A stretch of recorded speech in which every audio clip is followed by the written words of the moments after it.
სამართალდამცველების მიერ დაკავებულ კაცს საკუთარ სახლში მოწყობილ ამ სპეციალურ სათბურში კანაფი და ფსილოცინის შემცველი სოკო მოჰყავდა. მოყვანილ მცენარეებს კი ქილებში ინახავდა და სარეალიზაციოდ ამზადებდა.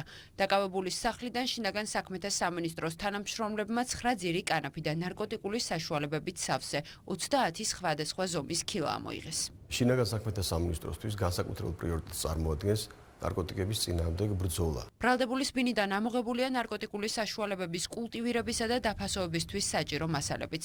ირკვევა, რომ დაკავებული ამ სახლში დედასთან ერთად ცხოვრობდა.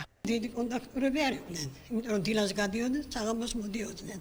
დედა და შვილი მარტო. დაკავებულს აღკვეთის ღონისძიების სახით პატიმრობა უკვე შეეფარდა. მისი ადვოკატი ამბობს, რომ ბრალდებულს ნარკოტიკული საშუალების შემცველი მცენარეები საკუთარი მოხმარებისთვის ჰქონდა და მისი რეალიზება არ მოუხდენია. რეალიზაციის ნაწილში თავს დამნაშავედ არ ასნობს.